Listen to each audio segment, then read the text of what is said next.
10वां अध्याय शुंभ वध। मैं मस्तक पर अर्घ्य चंद्र धारण करने वाली शिव शक्ति स्वरूपा भगवती कामेश्वरी का हृदय में चिंतन करता हूँ।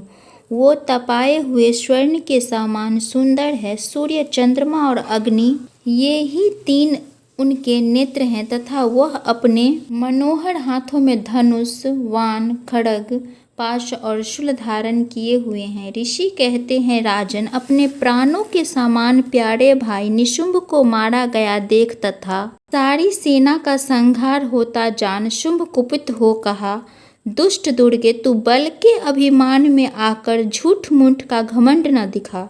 तू बड़ी माननीय बनी हुई है किंतु दूसरी स्त्रियों के बल का सहारा लेकर लड़ती है। देवी बोली, ओ दुष्ट, मैं अकेली ही हूँ। इस संसार में मेरे सिवा दूसरी कौन है? देख, ये मेरी ही विभूतियाँ हैं, अतः मुझ में ही प्रवेश कर रही है। तदंतर ब्रह्माणी आदि समस्त देवियाँ अंबिका देवी के शरीर में लीन हो गई। उस समय केवल अंबिका देवी ही रह गई। देवी बोली, मैं अपनी ऐश्वर्य शक्ति से अनेक रूपों में यहाँ उपस्थित हुई। उन सब रूपों को मैंने समेट लिया। अब अकेले ही युद्ध में खड़ी हूँ। तुम भी स्थिर हो जाओ। ऋषि कहते हैं, तदंतर देवी और शुभ दोनों एक दूसरे देवताओं तथा दानवों देखते ही देखते भयंकर युद्ध छिड़ गया। वाणों की वर्षा तथा तीखे शस्त्र एवं दारुण अस्त्रों के प्रहार के कारण उन दोनों का युद्ध सब लोगों के लिए बड़ा भयानक प्रतीत हुआ। उस समय अंबिका का देवी ने सैकड़ों दिव्य शस्त्र छोड़े। उन्हें दैत्यराज शुंभ ने और उनके निवारण सहस्त्रों द्वारा काट डाला। इसी प्रकार शुंभ ने भी जो दिव्य अस्त्र चलाए हुए, उन्हें परमेश्वरी ने भयंकर हुंकार शब्द के उच्चारण आदि द्वारा खिलवाड़ में ही नष्ट कर डाला। तब उस असुर ने सैकड़ों बाणों से देवी को आच्छादित कर दिया। यह देख क्रोध में भरी हुई उन देवी ने भी बाण मारकर उनका धनुष काट डाला। धनुष कट जाने पर फिर दैत्यराज ने शक्ति हाथ में ली, किंतु देवी ने चक्र से उसके हाथ की शक्ति को भी काट गिराया। तत्पश्चात दैत्य के स्वामी शुंभ ने 100 चांद वाली चमकती हुई ढाल और तलवार हाथ में ली। उस समय देवी पर धावा किया।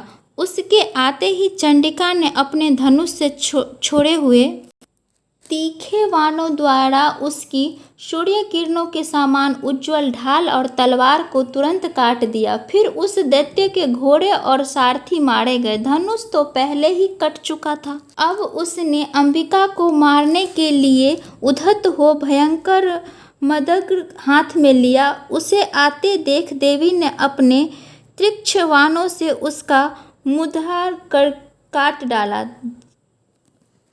इस पर भी वह असुर मुक्का तान कर बड़े वेग से देवी की ओर झपटा और दैत्यराज ने देवी की छाती में मुक्का मारा। तब उन देवी ने भी उसकी छाती में एक चाटा जड़ दिया। देवी का थप्पड़ खाकर दैत्यराज शुंभ पृथ्वी पर गिर पड़ा, किंतु पुनः सहसा पूर्ववत की उठकर खड़ा हो गया। फिर वह उछला और देवी के ऊपर ले जाकर आकाश में खड़ा हो गया। तब चंडिका आकाश में भी बिना किसी आधार के ही शुंभ के साथ युद्ध करने लगी। उस समय दैत्य और चंडिका आकाश में एक दूसरे से लड़ने लगे। उनका वह युद्ध पहले सिद्ध और मुनियों की विस्मय में डालने वाला हुआ। फिर अंबिका ने शुंभ के साथ बहुत देर तक युद्ध करने के पश्चात उसे उठाकर घुमाया और पृथ्वी पर पटक दिया।